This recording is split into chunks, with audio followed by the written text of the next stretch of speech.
Додека тие уште зборуваа за тоа, самиот Исус застана сред нив и им рече: Мир вам. А тие, така збунети и уплашени, помислија дека гледаат дух. Но тој им рече: Што се плашите? И зошто такви мисли влегуваат во срцата ваши? Видете ги рацете мои и нозете мои. Јас сум истиот. Допрете се до мене и гледајте. Зашто духот нема тело и коски, а како што гледате, јас имам. А кога го рече тоа, им ги покажа рацете и нозете. Но додека тие од радост уште не веруваа и се чудеа, тој им рече: Имате ли овде нешто за јадење? Тие му дадоа парче печена риба и мед со саќе. И кога зеде, јадеше пред нив. Па им рече: Ете, тоа е она за што ви зборував, уште додека бев со вас. Зашто треба да се исполни се што е напишано за мене во законот Мојсеев и кај пророците и во псалмите. Тогаш им го отвори умот за да ги разбираат писмата и им рече: Така е напишано. И така требаше да пострада Христос и да воскресне од мртвите на третиот ден. И да биде проповедано во Негово име покаяние и проштевање на гревовите кај сите народи, почнувајќи од Ерусалим. А вие сте сведоци за ова. И ете, јас ќе го испратам врз вас ветувањето од мојот Отец, а вие останете во градот Ерусалим, додека не се облечете во сила од озгора. Христовото вознесение. И ги изведе надвор до Витанија. Па кога ги подигна рацете, ги благослови. И додека ги благословуваше, се оддели од нив и се вознесе на небото. Тие му се поклонија и се вратија во Ерусалим со голема радост. И беа постојано во храмот, каде што го прославуваа и благословуваа Бога.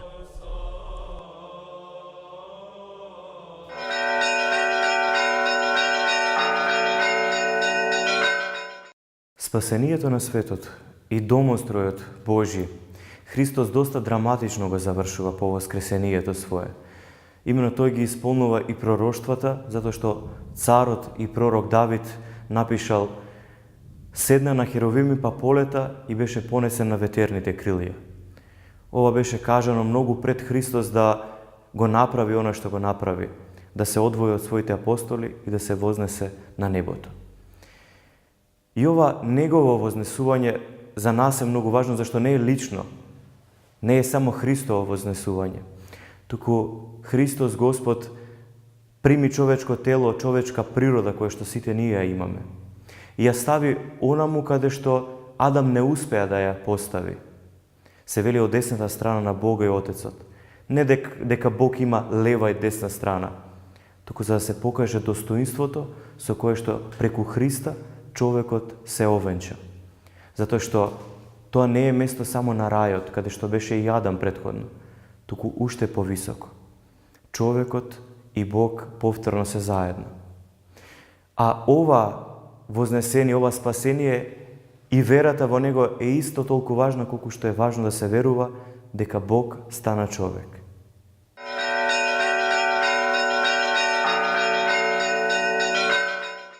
Во евангелското четиво гледаме доста збунета атмосфера кај апостолите кога Христос доаѓа.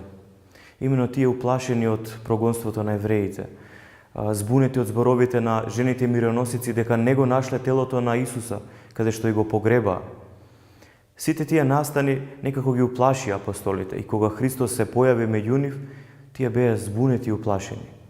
А тој, како Бог секогаш во светот доаѓа со мир, па затоа и ним, за да ги смири, вели: мир вам. И толку кротко и смирено седнува со нив, им ги покажува раните, дека не е некој друг, туку дека е тој што го распна евреите. Седнува и јаде со нив за да им покаже дека тој не е привидение, туку она што пред нив стои е обновена човечка природа, каква што тие претходно немаат допрено и немаат видено. За да им посведочи дека Бог стана човек за соединувајќи го се она што со себе, се она пропадливо што беше, а пред се човекот и неговата природа, повторно ќе има сила да воскресне и да се обнови. Зашто се што создаде Бог, се ќе биде обновено и нема да пропадне.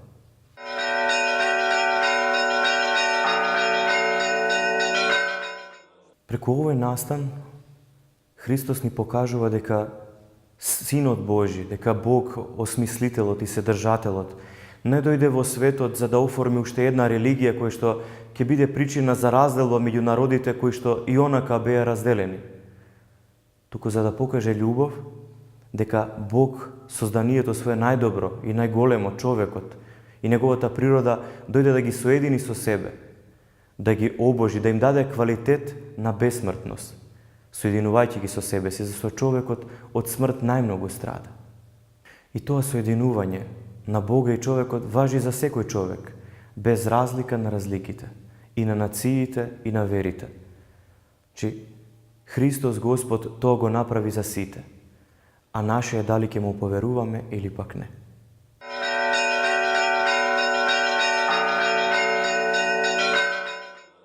Нашата вера токму и на тоа се крепи, на тоа верување, на таа надеж. Дека Бог не дојде само да ни даде заповеди и преку својот авторитет да не уплаши и да не зароби, туку дојде откако не воскресна и не обожи, да ја постави природата каде што таа никогаш претходно и не била.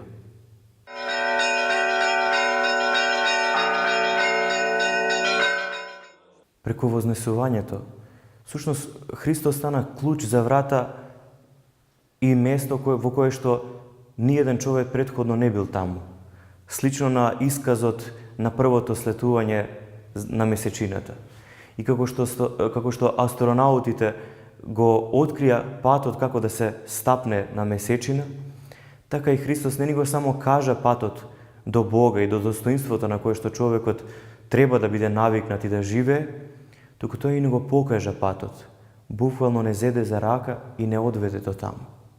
И ја стави човечката природа, која што и онака е прекрасна и славна, очистена од Бога, ја стави во најголемото достоинство незино, во местото каде што и треба постојано да обитава, а тоа е покрај Бога.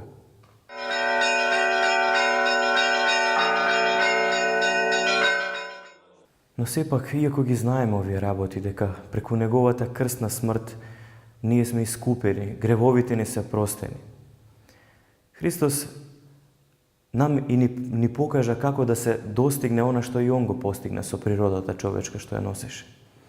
Имено дека сега подвигот што ќе го правиме во нашиот живот ќе биде подкрепен со благодата на Светиот Дух и ќе има смисла.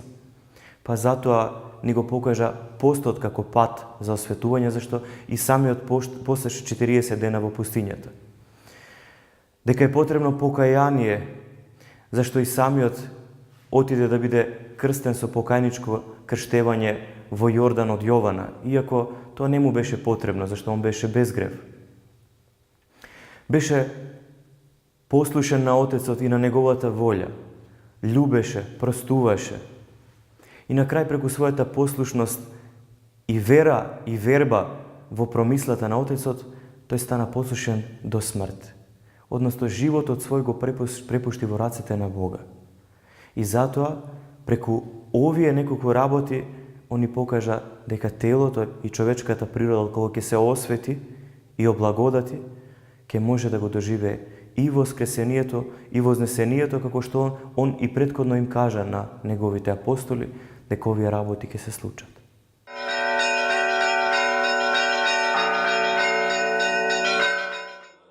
Апостолот Павле вели, ако само во овој живот се надеваме на Христа, тогаш сме ние најбедни од сите луѓе.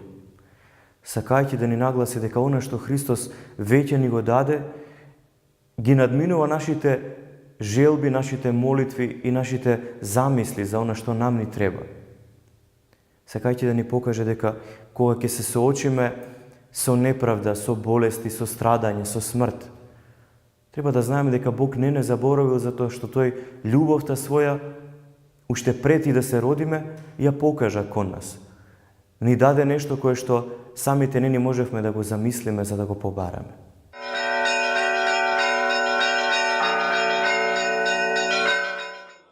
А што се однесува до ветувањето и советот на Христа, што ќе се случи понатаму во светот со христијаните, тој на апостолите им ги предвиде мачењата. Затоа што им рече, ако мене ме гонеа, и вас ќе ве гонат. Што значи за оној кој што вистински христијански живее, никогаш нема да биде комотен во овој свет. Секогаш ќе биде на некакво распетие, на некакви раскрсја, на некакви одлуки, страдања, мачења од страсти и така натаму. Но им го вети и утешителот, Духот Свети кој што ќе им даде сила да издржат во тие мачења. Ќе ги умудрува при проповедите, кој што ќе ги осветува при подвизите. Духот Свети кој што за секогаш ќе ја утврди црквата како столб и тврдина на вистината. Затоа што они самиот рече, јас сум со вас преку сите дни до крајот на светот. Што значи од оформувањето на црквата па до крајот на светот, црквата ќе постои, Бог ќе биде во неја и Светиот Дух ќе ја раководи во клучните моменти и одлуки. И што е најважно, пред вкусот на вечниот живот, преку благодатните тајни, секогаш до оние што го бараат Бога ќе им бидат дадени. Тој предвкус на вечен живот и Царство Небесно, преку Светиот Дух, секогаш ќе биде реален и присутен за христијаните. Оти во моментите после воскресението, апостолите, иако се знаеа што ќе се случи со Христа и дека после 3 дена треба да воскресне, па и да се вознесе, онаму каде што и беше претходно, како што им кажа, сепак тие се заборавија, затоа што ја немаа силата од озгора.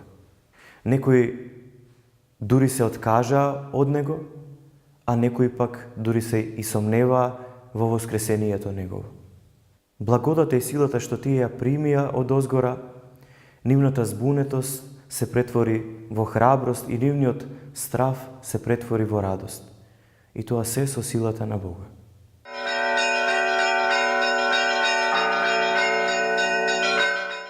Па затоа и празниците во црквата се востановени, за да не се заборави направеното преку кое што Бог покажа љубов кон нас.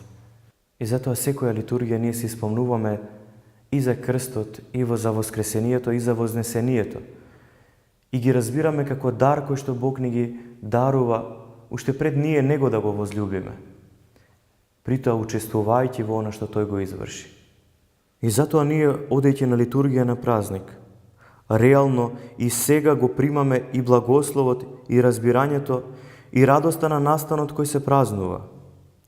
И не само што се сеќаваме, ние благодатно, како да сме таму и тогаш кога се случувало, учествуваме заедно со Мајката Божија и апостолите во настаните. Нивната радост и ние ја чувствуваме.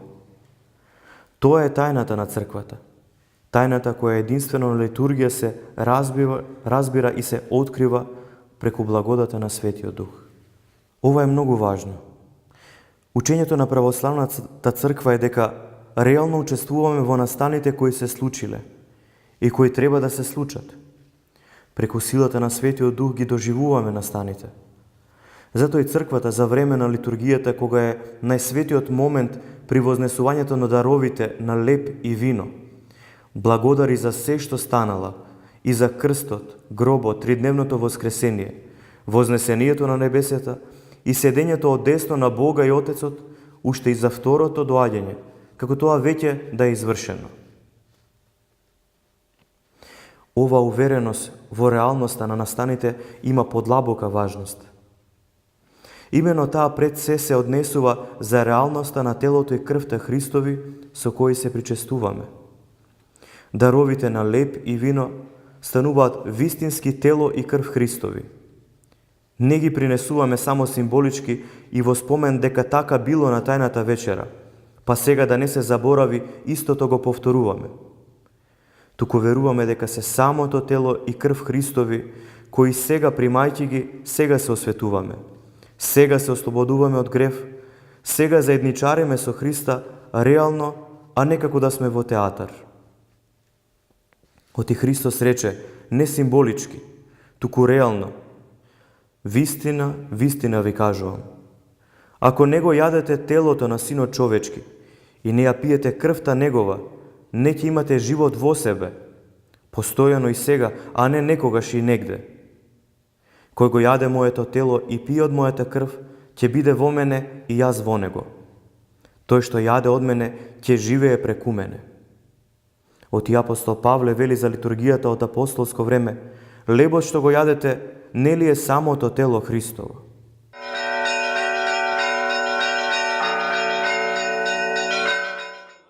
Телото и крвта Христови со кои што се причестуваме се исполнети со истата сила која што имаше телото кое што Христос го носеше. Па затоа, заради таа сила, тоа и ја победи смртта, воскресна и со таа иста сила и се вознесе. Но како и сега, така и тогаш, за многубина овие зборови беа тешки, како што се вели во Евангелието, и си замина од Христа и не може ова да го примат, ова да го прифатат. А Христос, знаејќи дека ова ги возмутува и апостолите, тој им рече, зарем ова ве збунува? А ако го видите Синот човечки како се вознесува на облаците и оди онаму каде што беше порано, во смисла, кога ќе видите такви чудни нешта, тогаш каков ќе ви биде умот, каква ќе ви биде верата, кога за обични работи зборува, тогаш кога ќе видат страшни небесни, тогаш како ќе се однесуваат, ако не се подготвени со вера да прифатат. Што значи верата во причестувањето ја постави како предуслов за да можат да се влезе реално и да се разберат настаните кои што ќе следат после Христовото воскресение. И како и секогаш, Христос како Слово Божјо, како израз на волјата и умот Божји, не сакајќи да изврши насилие врз апостолите, ги праша и вие да не сакате да си заминете. Апостол Петар, иако се уште не беше просветлен од благодата на Светиот Дух, рече, а кај кого да отидеме, Господи? Па единствено Ти имаш зборови за живот вечен. Само заради таа надеж дека постои живот после смртта и таа вера во зборовите на Христа, само тоа го држеше апостол Петар.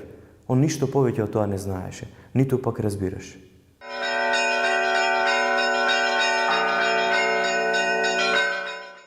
Ова исповедание на апостол Петар и нам треба да ни биде поука.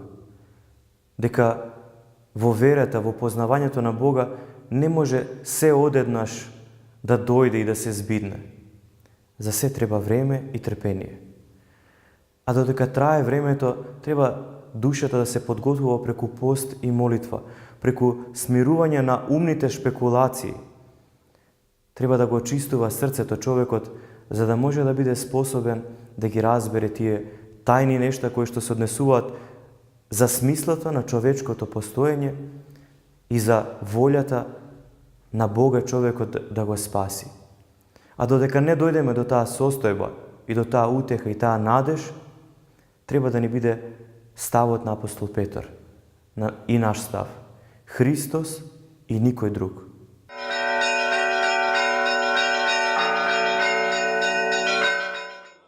И за крај по зборовите на отец Јустин Челиски, ако најдеме некој водач, некој идеолог, некој водач на религија, кој што не само со зборови, туку реално ја победил смртта, тогаш до него да се прилепиме. Затоа што сите философски правци и сите идеологии застануваат токму и не може да го решат прашањето на смртта. А Христос не само што го одговори и го реши, туку реално го надмина, преку тоа и го одговори. А реално колку што е реално присутен во причеста. Реално колку што е реална благодата во црквата и во оние кои што се спасуваат. Колку што таа благодат и има сила додека стоиме на литургија да не исполни за ние вознесението Христово да го разбереме и да го доживееме како наше вознесение, наше спасение, наша радост и тогаш да воскликнеме: Христос се вознесе, навистина се вознесе.